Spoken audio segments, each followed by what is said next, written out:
Hi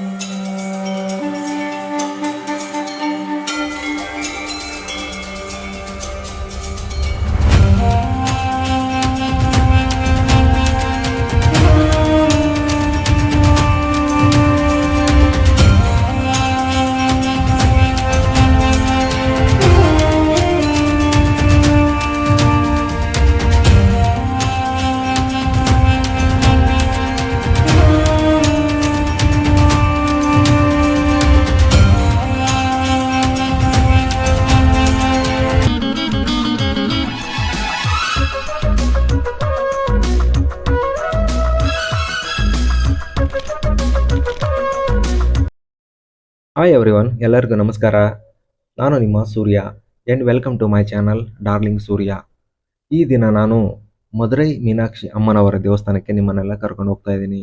ಈ ವಿಡಿಯೋದಲ್ಲಿ ಮಧುರೈ ಎಲ್ಲಿದೆ, ನಮ್ಮ ಕರ್ನಾಟಕದಿಂದ ಹೇಗೆ ಬರಬೇಕು, ಮಧುರೈಯಲ್ಲಿ ಎಲ್ಲಿ ಸ್ಟೇ ಮಾಡಬೇಕು, ಮಧುರೈಯಲ್ಲಿ ನೋಡಬಹುದಾದ ಪ್ಲೇಸ್ಗಳು ಏನು, ಹಾಗೆ ಈ ಮಧುರೈ ಮೀನಾಕ್ಷಿ ಅಮ್ಮನವರ ಸ್ಥಳ ಪುರಾಣದ ಕಥೆ ಏನು, ಈ ದೇವಸ್ಥಾನದ ಚರಿತ್ರೆ ಹಾಗೂ ವೈಶಿಷ್ಟ್ಯತೆ ಏನು ಅಂತ ತಿಳಿದುಕೊಳ್ಳೋಣ. ಹಾಗೆ ಈ ಟ್ರಿಪ್ಪಿಗೆ ಬೇಕಾಗುವ ಎಷ್ಟು ಬಜೆಟ್ ಆಗುತ್ತೆ ಅಂತ 1 by 1 ಎಲ್ಲ ವಿಷಯಗಳನ್ನು ಡಿಟೇಲ್ ಆಗಿ ಹೇಳ್ತೀನಿ. ಬನ್ನಿ ಸ್ನೇಹಿತರೆ. ನೀವೇನಾದರೂ ಈ ವಿಡಿಯೋ ಮೂಲಕ ಏನಾದರೂ ಹೊಸದಾಗಿ ನಮ್ಮ ಚಾನಲ್ಗೆ ಬಂದಿದ್ರೆ ನಿಮಗೂ ಕೂಡ ಆತ್ಮೀಯ ಸ್ವಾಗತವನ್ನು ಕೋರ್ತೇನೆ. ದಯವಿಟ್ಟು ಈ ಕನ್ನಡಿಗನ ಪ್ರಯತ್ನಕ್ಕೆ ದಯವಿಟ್ಟು ಸಪೋರ್ಟ್ ಮಾಡಿ, ಸಬ್ಸ್ಕ್ರೈಬ್ ಮಾಡಿ. ಬನ್ನಿ ಸ್ನೇಹಿತರೆ, ವಿಡಿಯೋ ಸ್ಟಾರ್ಟ್ ಮಾಡೋಣ. ಸ್ನೇಹಿತರೆ, ನಮ್ಮ ಕರ್ನಾಟಕ ರಾಜ್ಯದ ಪಕ್ಕದ ರಾಜ್ಯವಾದ ತಮಿಳುನಾಡಿನಲ್ಲಿ ಮಧುರೈ ಎಂಬ ಮಹಾನಗರವಿದೆ. ಆ ನಗರದಲ್ಲೇ ನೆಲೆಸಿದ್ದಾರೆ ಶ್ರೀ ಮೀನಾಕ್ಷಿ ಅಮ್ಮನವರು. ಈ ದೇವಸ್ಥಾನಕ್ಕೆ ಹೋಗೋದಕ್ಕೆ ನಮಗೆ ಬೆಂಗಳೂರಿಂದ ಹಾಗೂ ಮೈಸೂರಿಂದ ಹಾಗೂ ರಾಜ್ಯದ ಅನೇಕ ಕಡೆಗಳಿಂದ ಬಸ್ಸುಗಳ ವ್ಯವಸ್ಥೆ ಇದೆ, ಹಾಗೂ ರೈಲುಗಳ ವ್ಯವಸ್ಥೆ ಕೂಡ ಇದೆ. ನೀವು ಫ್ಲೈಟಲ್ಲಿ ಕೂಡ ಬರ್ಬೋದು. ಈ ಮಧುರೈಯಲ್ಲಿ ಇಂಟರ್ನ್ಯಾಷನಲ್ ಏರ್ಪೋರ್ಟ್ ಕೂಡ ಇದೆ. ನಾನಿವತ್ತು ಹೋಗ್ತಾ ಇದ್ದೀನಿ ತೂತುಕುಡಿ ಎಕ್ಸ್ಪ್ರೆಸ್ ಟ್ರೈನಲ್ಲಿ. ಬೆಂಗಳೂರಿಂದ ಮಧುರೈ ಹೋಗ್ತಾ ಇದ್ದೀನಿ. ಈ ಟ್ರೈನು ಪ್ರತಿದಿನ 6:20ಕ್ಕೆ ಸಾಯಂಕಾಲ ಮೈಸೂರಿಂದ ಹೊರಟು ಮಂಡ್ಯ, ಮದ್ದೂರು, ಚನ್ನಪಟ್ಟಣ, ರಾಮನಗರಂ, ಕೆಂಗೇರಿ, KSR ಬೆಂಗಳೂರಿಗೆ ಬಂದು ರಾತ್ರಿ 9:15ಕ್ಕೆ ಹೊರಟು ಹೊಸೂರು, ಧರ್ಮಪುರಿ, ಸೇಲಂ, ಈರೋಡ್, ದಿಂಡಿಗಲ್ ಜಂಕ್ಷನ್ ಮೂಲಕ ಬೆಳಗ್ಗೆ 7:30ಕ್ಕೆ ಮಧುರೈ ಸೇರುತ್ತದೆ. ಈ ಟ್ರೈನ್ ಪ್ರತಿದಿನ ಬೆಂಗಳೂರಿಂದ ರಾತ್ರಿ 9:15ಕ್ಕೆ ಹೊರಡುತ್ತದೆ. ನೆಕ್ಸ್ಟ್ ಮಾರ್ನಿಂಗ್ 7:30ಕ್ಕೆ ಮಧುರೈ ರೀಚ್ ಆಗುತ್ತದೆ. ಹಾಗೆಯೇ ಸ್ನೇಹಿತರೆ, ವಾರದಲ್ಲಿ 3 ದಿನ ರನ್ ಆಗುವ ದಾದರ್ ತಿರುನಲ್ವೇಲಿ ಚಾಲುಕ್ಯ ಎಕ್ಸ್ಪ್ರೆಸ್ ಕೂಡ ಇದೆ. ಇದು ಮುಂಬೈನ ದಾದರಿಂದ ನಮ್ಮ ಕರ್ನಾಟಕದ ಬೆಳಗಾವಿ, ಧಾರವಾಡ, ಹುಬ್ಬಳ್ಳಿ, ಹಾವೇರಿ, ರಾಣೆಬೆನ್ನೂರು, ದಾವಣಗೆರೆ, ತುಮಕೂರು ಕಡೆಯಿಂದ ಬರುವ ಜನಕ್ಕೆ ಈ ರೈಲ್ ತುಂಬ ಹೆಲ್ಪ್ ಆಗುತ್ತೆ. ಒನ್ಲಿ ಇದು ವಾರದಲ್ಲಿ 3 ದಿನ ಮಾತ್ರ ಇರುತ್ತದೆ. ನಿಮಗೆ ವಾರದ ಹೊರತುಪಡಿಸಿ ನೀವು ಹೋಗಬೇಕಾದ್ರೆ ಪ್ರತಿದಿನ ನೀವು ಬೆಂಗಳೂರಿಂದ ನೈಟು 9:15ಕ್ಕೆ ಬಂದರೆ ನೀವು ಡೈಲಿ ಬರ್ಬೋದು. ರಾಜ್ಯದ ಎಲ್ಲ ಭಾಗಗಳಿಂದ ಪ್ರತಿದಿನ KSRTC ಬಸ್ಸುಗಳ ಸೌಲಭ್ಯ ಕೂಡ ಈ ಮಧುರೈಗೆ ಇರುತ್ತದೆ ಸ್ನೇಹಿತರೆ.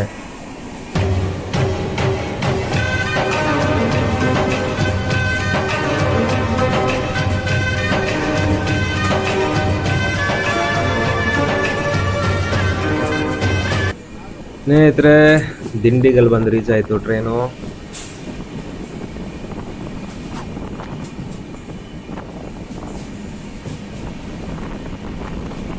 ಹಾಗೆ ಸ್ನೇಹಿತರೆ, ಮೈಸೂರು, ಬೆಂಗಳೂರು ಕಡೆಯಿಂದ ಬರುವ ಟ್ರೈನಿನ ವೇಳಾಪಟ್ಟಿ ಹಾಗೂ ದಾದರ್ ಕಡೆಯಿಂದ ಬರುವ ಹುಬ್ಬಳ್ಳಿ, ಧಾರವಾಡ, ಬೆಳಗಾವಿ ಈ ಕಡೆಯಿಂದ ಬರುವ ರೈಲಿನ ವೇಳಾಪಟ್ಟಿಯನ್ನು ನಾನು ಡಿಸ್ಕ್ರಿಪ್ಷನ್ನಲ್ಲಿ ಕೊಟ್ಟಿರ್ತೇನೆ, ಹೋಗಿ ಚೆಕ್ ಮಾಡಿ ಸ್ನೇಹಿತರೆ.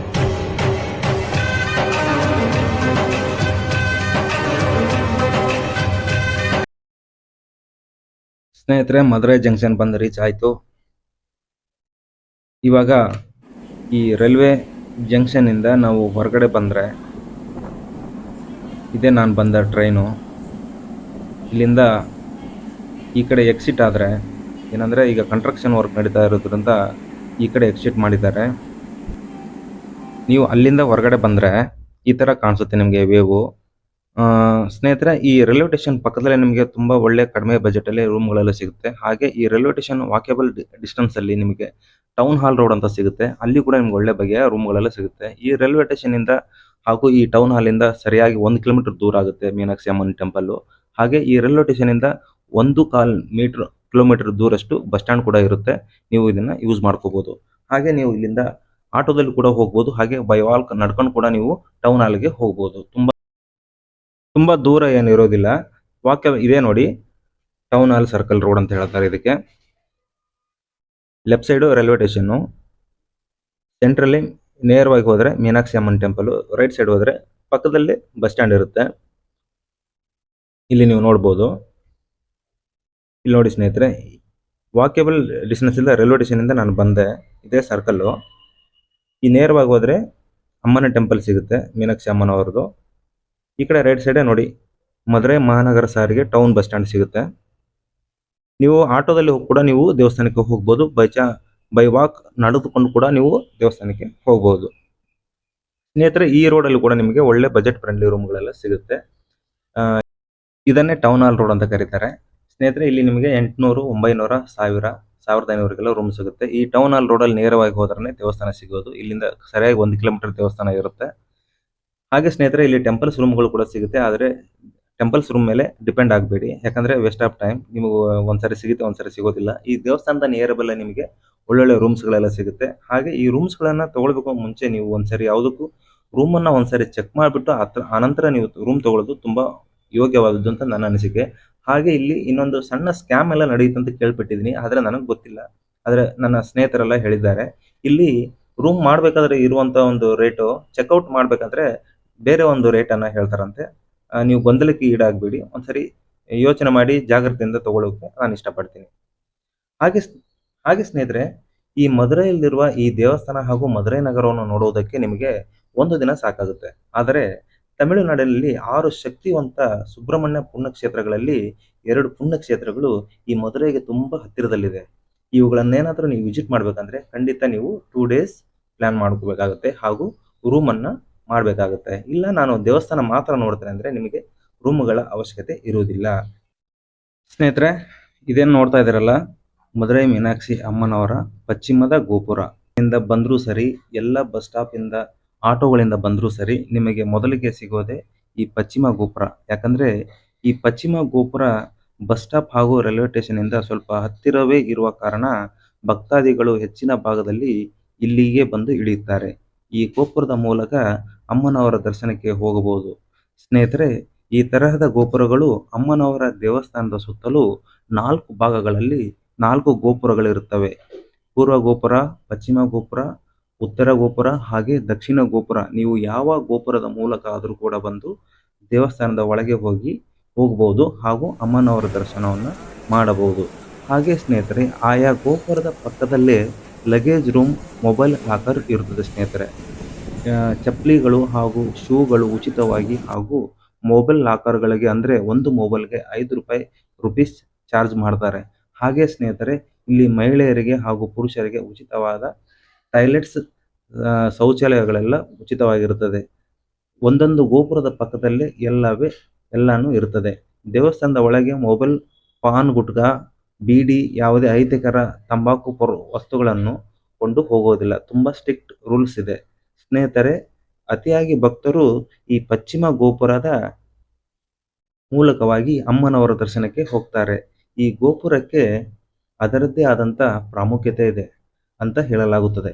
ಸುಮಾರು 163 ಅಡಿ ಎತ್ತರವಿರುವ ಈ ಗೋಪುರ 14ನೇ ಶತಮಾನದಲ್ಲಿ ಪರಾಕ್ರಮ ಪಾಂಡ್ಯ ಈ ಗೋಪುರವನ್ನು ನಿರ್ಮಿಸಿದ್ದಾರೆ ಅಂತ ಹೇಳಲಾಗುತ್ತದೆ. ಸ್ನೇಹಿತರೆ, ಇಲ್ಲಿ ನೀವು ನೋಡ್ತಾ ಇರ್ಬೋದು, ಆಯಾ ಗೋಪುರದ ಪಕ್ಕದಲ್ಲೆಲ್ಲ ಈ ದೇವರ ದರ್ಶನಕ್ಕೆ ಹೋಗುವ ದಾರಿಯನ್ನು ಇದೆಯಲ್ಲ, ಆಯಾ ಗೋಪುರದ ಪಕ್ಕದಲ್ಲಿ ನಿಮಗೆ ಚಪ್ಪಲಿ ಸ್ಟ್ಯಾಂಡು, ಬ್ಯಾಗ್ ಲಾಕರ್, ಮೊಬೈಲ್ ಎಲ್ಲ ಇಟ್ಟಿದ್ದಾರೆ. ಸ್ನೇಹಿತರೆ, ನೀವು ಇದನ್ನ ಯೂಸ್ ಮಾಡ್ಕೋಬಹುದು. ಸ್ನೇಹಿತರೆ, ಈ ಗೋಪುರದಲ್ಲಿ ತುಂಬಾನೇ ಅದ್ಭುತವಾದ ವಾಸ್ತುಶಿಲ್ಪದ ಕೆತ್ತನೆಗಳನ್ನು ನಾವು ಇಲ್ಲಿ ನೋಡಬಹುದು. ಆದರೆ ಗೋಪುರದ ಕ್ಲೀನಿಂಗ್ ಕೆಲಸ ನಡೀತಾ ಇರೋದ್ರಿಂದ ಕಂಪ್ಲೀಟ್ ಕವರ್ ಮಾಡಿದ್ದಾರೆ. ಮುಂದೊಂದು ದಿನ ನೀವು ಈ ದೇವಸ್ಥಾನಕ್ಕೆ ಭೇಟಿ ನೀಡಿದಾಗ ಈ ಅದ್ಭುತವನ್ನು ನೋಡಬಹುದು.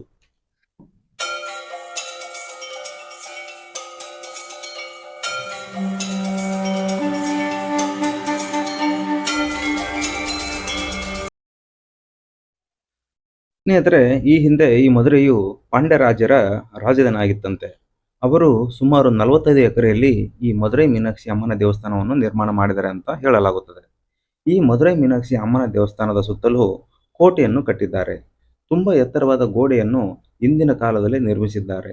ನೀವು ಇವಾಗಲೂ ಕೂಡ ಇಲ್ಲಿ ನೋಡಬಹುದು ಸ್ನೇಹಿತರೆ. ಬನ್ನಿ ಸ್ನೇಹಿತರೆ, ದೇವಸ್ಥಾನದ ಸುತ್ತ ಕೋಟೆಯ 4 ದಿಕ್ಕುಗಳಲ್ಲಿಯೂ 4 ರಾಜಗೋಪುರಗಳನ್ನು ನಾವಿಲ್ಲಿ ನೋಡಬಹುದು.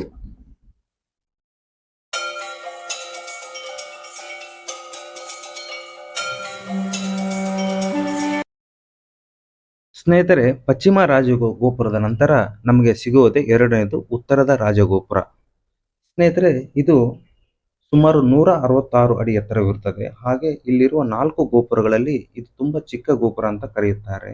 ಈ ಗೋಪುರದ ವಿಶೇಷ ಏನಪ್ಪಾ ಅಂದರೆ ಮ್ಯೂಸಿಕಲ್ ಪಿಲ್ಲರ್ಸ್ಗಳನ್ನು ಹೊಂದಿದೆ ಅಂತ ಹೇಳ್ತಾರೆ. ನಾವು ಇಂದಿಗೂ ಕೂಡ ನೋಡಬಹುದು. ಸ್ನೇಹಿತರೆ, ಇವಾಗ ಈ ಗೋಪುರ ತುಂಬಾನೇ ಶಿಥಿಲ ಅವಸ್ಥೆಯಲ್ಲಿದೆ. ಕಾಮಗಾರಿ ಕೆಲಸ ನಡೀತಾ ಇದೆ. ನೀವಿಲ್ಲಿ ನೋಡಬಹುದು, ಈ ಗೋಪುರವನ್ನು ಮೊದಲನೇ ನಾಯಕರಾದ ಮಧುರೈ ವಿಶ್ವನಾಯಕ ಅವರು 16ನೇ ಶತಮಾನದಲ್ಲಿ ಈ ಗೋಪುರ ನಿರ್ಮಾಣ ಮಾಡಿದ್ದಾರೆ ಅಂತ ಹೇಳಲಾಗುತ್ತದೆ. ಇಲ್ಲಿ ಕೂಡ ಈ ಗೋಪುರದ ಮುಖಾಂತರ ಮೀನಾಕ್ಷಿ ಅಮ್ಮನವರ ದರ್ಶನಕ್ಕೆ ಹೋಗಬಹುದು. ಹಾಗೆಯೇ ಈ ಗೋಪುರದ ಪಕ್ಕದಲ್ಲೇ ಲಾಕರ್, ಚಪ್ಪಲಿ ಸ್ಟ್ಯಾಂಡ್, ಮೊಬೈಲ್ ಲಾಕರ್ ಇರುತ್ತದೆ. ಹಾಗೆ ಅಮ್ಮನವರ ದರ್ಶನಕ್ಕೆ ಹೂವು, ಹಣ್ಣು, ಕಾಯಿ ಕೂಡ ಈ ಗೋಪುರದ ಪಕ್ಕದಲ್ಲೇ ಸಿಗುತ್ತದೆ. ನೀವು ಇಲ್ಲಿಂದ ಕೂಡ ಅಮ್ಮನವರ ದರ್ಶನಕ್ಕೆ ಹೋಗಬಹುದು ಸ್ನೇಹಿತರೆ.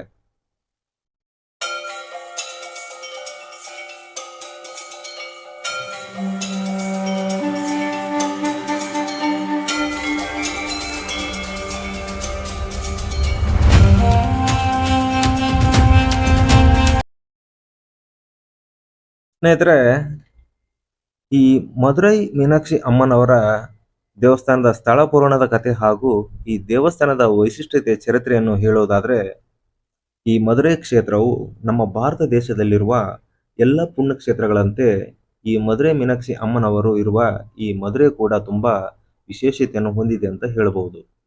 ಸುಮಾರು 2500 ವರ್ಷಗಳ ಇತಿಹಾಸವಿರುವ ಈ ದೇವಸ್ಥಾನಕ್ಕೆ 13ನೇ ಶತಮಾನದಲ್ಲಿ ಡೆಲ್ಲಿ ಸುಲ್ತಾನರಾದ ಮಾಲಿಕ್ ಕಾಫೂರ್ ಧ್ವಂಸ ಮಾಡ್ತಾರೆ. ನಂತರ ಈ ಮಧುರೈ ಪ್ರಾಂತ್ಯವನ್ನು ಕುಲಶೇಖರ ಪಾಂಡ್ಯ ಅವರು ಹಾಗೂ ವಿಜಯನಗರ ಸಾಮ್ರಾಜ್ಯದ ರಾಜರು ಈ ದೇವಸ್ಥಾನವನ್ನು ಹೊಸದಾಗಿ ನಿರ್ಮಾಣ ಮಾಡ್ತಾರೆ. ನಂತರ ಬಂದ ರಾಜರುಗಳು ಕೂಡ ಅಭಿವೃದ್ಧಿ ಮಾಡ್ತಾರೆ. ಸ್ನೇಹಿತರೆ, ಈ ಮಧುರೈ ಮೀನಾಕ್ಷಿ ಅಮ್ಮನ ಸ್ಥಳ ಪುರಾಣ ಏನಪ್ಪಾ ಅಂದ್ರೆ, ಈ ಹಿಂದೆ ಮಧುರೈಯನ್ನು ಆಳ್ವಿಕೆ ಮಾಡುತ್ತಿದ್ದ ಮಲಯಧ್ವಜ ಪಾಂಡೆ ಎಂಬ ಮಹಾರಾಜರಿಗೆ ಮಕ್ಕಳಿರುವುದಿಲ್ಲ. ಮಕ್ಕಳಿಗಾಗಿ ಪುತ್ರ ಕಾಮಾಚ್ಯ ಎಂಬ ಘೋರ ಯಜ್ಞವನ್ನು ನಡೆಸುತ್ತಾರೆ. ಆ ನಂತರ ಶ್ರೀ ಮಹಾನ್ ಪಾರ್ವತಿ ದೇವಿಯವರು ಚಿಕ್ಕ ಬಾಲಕಿಯ ರೂಪದಲ್ಲಿ ಮಲಯಧ್ವಜ ಪಾಂಡ್ಯರಾಜನು ಘೋರ ಯಜ್ಞವನ್ನು ಮಾಡುವಾಗ ಸಾಕ್ಷಾತ್ ಶ್ರೀ ಪಾರ್ವತಿ ದೇವಿಯು ಚಿಕ್ಕ ಮಗುವಿನ ಬಾಲಕಿಯ ರೂಪದಲ್ಲಿ ಆ ಯಜ್ಞಕುಂಡದಿಂದ ಅಪ್ಪ ಎಂದು ಮೇಲೆ ಬಂದಾಗ ಆ ಮಲಯಧ್ವಜ ಪಾಂಡ್ಯರಾಜನು ತುಂಬಾ ಸಂತೋಷದಿಂದ ಆ ಮಗುವನ್ನು ತನ್ನ ಕೈಯಲ್ಲಿ ಎತ್ತಿಕೊಳ್ಳುತ್ತಾರೆ. ಆದರೆ ಆ ಮಗುವಿಗೆ 3 ಸ್ತನಗಳು ಹೊಂದಿರುವ ಹೆಣ್ಣು ಮಗುವಾಗಿರುತ್ತದೆ. ಈ ಮಗುವಿಗೆ ತಡತ್ ಗೈ ಎಂಬ ಹೆಸರನ್ನು ನಾಮಕರಣ ಮಾಡುತ್ತಾರೆ. ಆಗ ಆ ರಾಜನು ತುಂಬಾ ಚಿಂತಾಕ್ರಾಂತನಾಗಿರುತ್ತಾರೆ.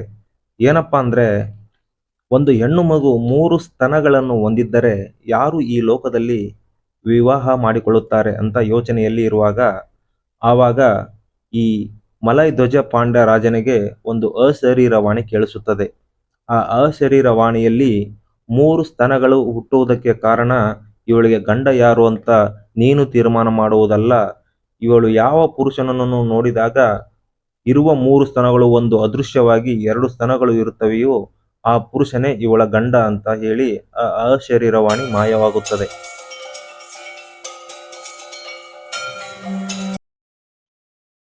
ಈ ಮಲಯಧ್ವಜ ಪಾಂಡ್ಯನ್ ತನ್ನ ಮಗಳನ್ನು ಒಬ್ಬ ಮಗನಂತೆ ಬೆಳೆಸಿದನು. ಅವಳಿಗೆ ಯುದ್ಧವಿದ್ಯೆ, ಬಿಲ್ಲುವಿದ್ಯೆ ಹಾಗೂ ಸರ್ವ ವಿದ್ಯೆಗಳನ್ನು ಹೇಳಿಕೊಟ್ಟನು. ಹಾಗೂ ಮಗನಂತೆಯೇ ಅವಳಿಗೆ ಪಟ್ಟಾಭಿಷೇಕವನ್ನು ಕೂಡ ಮಾಡಿದನು. ರಾಜ್ಯ ಪರಿಪಾಲವನ್ನು ಕೂಡ ಕೊಟ್ಟನು. ಆದರೆ ಮದುವೆ ಮಾತ್ರ ಆಗಲಿಲ್ಲ.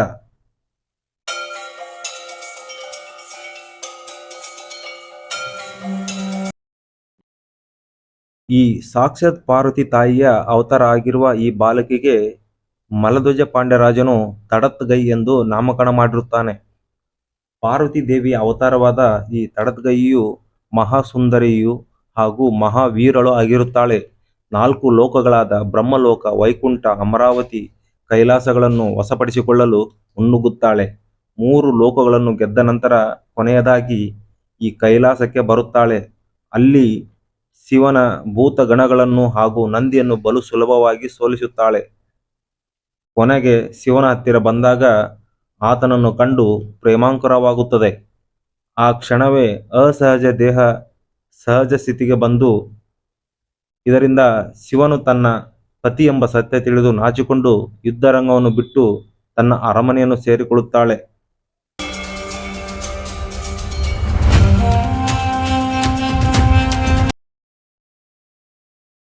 ತಡತ್ಗೈ ಅಥವಾ ಮೀನಾಕ್ಷಿಯ ವಿವಾಹ ಶಿವನೊಂದಿಗೆ ಮದುರೈನಲ್ಲಿ ನಿಶ್ಚಯವಾಗುತ್ತದೆ. ಪಾರ್ವತಿಯ ಪ್ರತಿರೂಪವಾದ ತಡತ್ಗೈಯ ಸಹೋದರನಾಗಿ ಮಹಾವಿಷ್ಣುವನೇ ಮದುವೆಯನ್ನು ನಡೆಸಿಕೊಳ್ಳುತ್ತಾನೆ.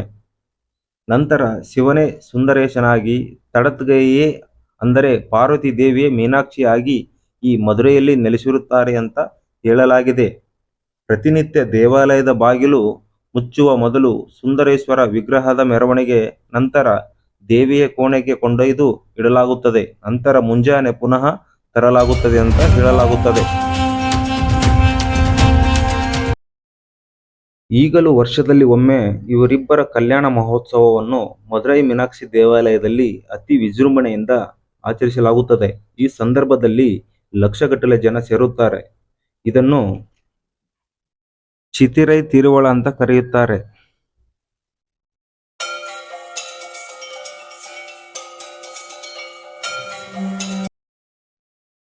ಶ್ರೀ ಶಂಕರಾಚಾರ್ಯರು ಭಾರತದಲ್ಲಿ ಎಲ್ಲೆಲ್ಲಿ ಶಕ್ತಿಪೀಠಗಳಿವೆಯೋ ಅಲ್ಲೆಲ್ಲ ಶ್ರೀ ಚಕ್ರವನ್ನು ಪ್ರತಿಷ್ಠಾಪಿಸಿದ್ದಾರೆ. ಆದರೆ ಮೊಟ್ಟ ಮೊದಲು ಆದಿಶಂಕರಾಚಾರ್ಯರು ಶ್ರೀ ಚಕ್ರವನ್ನು ಪ್ರತಿಷ್ಠಾಪನೆ ಮಾಡಿದ್ದು ಮದುರೈನ ಶ್ರೀ ಮೀನಾಕ್ಷಿ ದೇವಾಲಯದಲ್ಲಿ. ಈ ಹಿಂದೆ ಮದುರೈನಲ್ಲಿ ಶ್ರೀ ಮೀನಾಕ್ಷಿ ಅಮ್ಮನವರು ಉಗ್ರ ಸ್ವರೂಪಿಯಾಗಿದ್ದರು ಎನ್ನಲಾಗಿದೆ. ಆಕೆಯನ್ನು ಶಾಂತಗೊಳಿಸುವ ಉದ್ದೇಶದಿಂದ ಬಾಲಕನಾಗಿದ್ದ ಆದಿಶಂಕರಾಚಾರ್ಯರು ಆಕೆಯನ್ನು ಪಗಡೆ ಆಟಕ್ಕೆ ಕರೆಯುತ್ತಾರೆ. ಪಗಡೆ ಆಟದ ನೆಪದಲ್ಲಿ ಮಂತ್ರಶಕ್ತಿಯಿಂದ ಶ್ರೀಚಕ್ರದ ಗೆರೆಗಳನ್ನು ಎಳೆದು ಶ್ರೀ ಮೀನಾಕ್ಷಿ ಅಮ್ಮನವರನ್ನು ಬಂಧಿಸುತ್ತಾರೆ. ಉಗ್ರ ಸ್ವರೂಪವಾದ ಮದುರೈ ಮೀನಾಕ್ಷಿಗೆ ತಾನು ಗೆರೆಗಳ ಮಧ್ಯೆ ಬಂಧಿತಳಾಗಿದ್ದು ಅರಿವೇ ಇರುವುದಿಲ್ಲ. ನಂತರ ತನ್ನನ್ನು ಈ ಬಂಧನದಿಂದ ಮುಕ್ತಳನ್ನಾಗಿ ಮಾಡು ಎಂದು ಶ್ರೀ ದೇವಿಯು ಶಂಕರಾಚಾರ್ಯರನ್ನು ಕೇಳಿದಾಗ ಶಂಕರಾಚಾರ್ಯರು ಹೇಳ್ತಾರೆ, ನಿಮ್ಮ ಈ ಉಗ್ರ ಸ್ವರೂಪವನ್ನು ಬಿಟ್ಟು ಶಾಂತ ರೂಪಕ್ಕೆ ಬಂದರೆ ಮಾತ್ರ ಈ ಬಂಧನದಿಂದ ಮುಕ್ತಗೊಳಿಸುವುದಾಗಿ ತಿಳಿಸುತ್ತಾರೆ. ಈ ರೀತಿಯಾಗಿ ಮುಗ್ಧ ಬಾಲಕನಾಗಿದ್ದ ಶಂಕರಾಚಾರ್ಯರ ಮಂತ್ರಶಕ್ತಿಗೆ ತಲೆಬಾಗಿ ಮಾತೃ ಸ್ವರೂಪವನ್ನು ಪಡೆಯುತ್ತಾರೆ. ಇಂದಿಗೂ ಮದುರೈ ಮೀನಾಕ್ಷಿಯು ಮಾತೃ ಸ್ವರೂಪದಲ್ಲಿ ಹಸನ್ಮುಖಿಯಾಗಿಯೇ ನೆಲೆಸಿದ್ದಾಳೆ.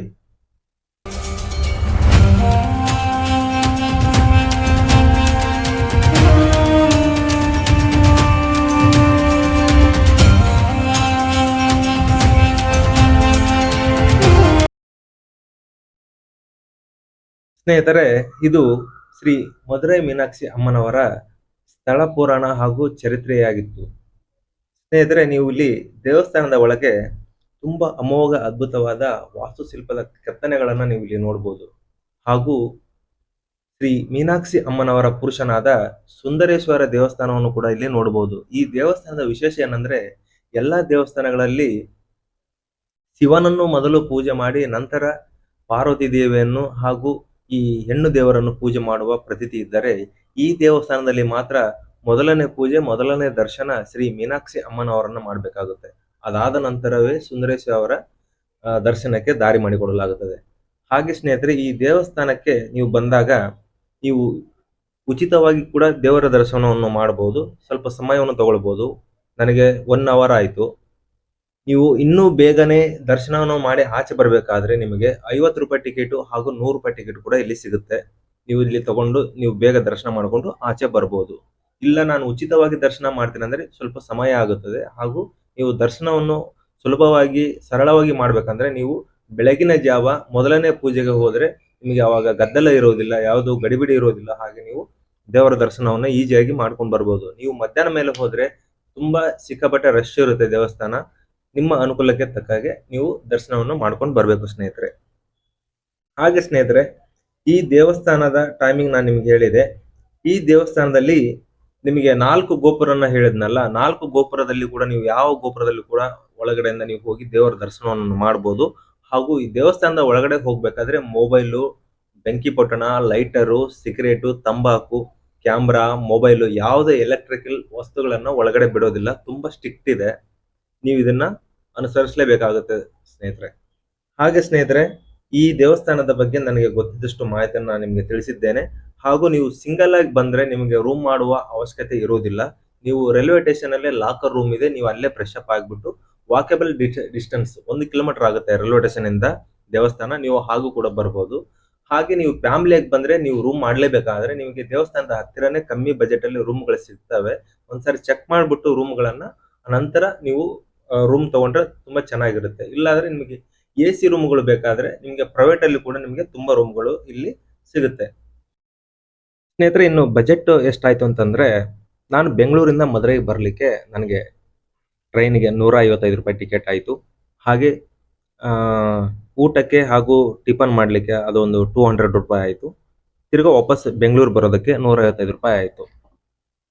ಟೋಟಲಿ ಸ್ನೇಹಿತರೆ, ಬೆಂಗಳೂರಿಂದ ಮದುರೈ ದೇವಸ್ಥಾನಕ್ಕೆ ಹೋಗಿ ಮದುರೈಯಿಂದ ತಿರ್ಗಾ ನಾನು ಬೆಂಗಳೂರಿಗೆ ಬರೋದಕ್ಕೆ ನನಗೆ 500 ರೂಪಾಯಿ ಸಮಥಿಂಗ್ ಖರ್ಚಾಯಿತು ಸ್ನೇಹಿತರೆ, ಪರ್ ಹೆಡ್. ನಾನು ಬಜೆಟಲ್ಲಿ ಟ್ರಾವೆಲ್ ಮಾಡೋದ್ ಕಾರಣ ನಾನು ಈ ತರ ಹೋಗಿ ಬಂದೆ. ನಿಮ್ಮ ಅನುಕೂಲಕ್ಕೆ ತಕ್ಕ ಹಾಗೆ ನೀವು ಸ್ಲೀಪರ್ ಕೋಚಲ್ಲಿ ಕೂಡ ನೀವು ಹೋಗ್ಬೋದು. ನಿಮ್ಗೆ ಅಂದ್ರೆ ಒಂದು 1000 ರೂಪಾಯಿದಲ್ಲಿ ನೀವು ಹೋಗಿ ಬರ್ಬೋದು ಸ್ನೇಹಿತರೆ.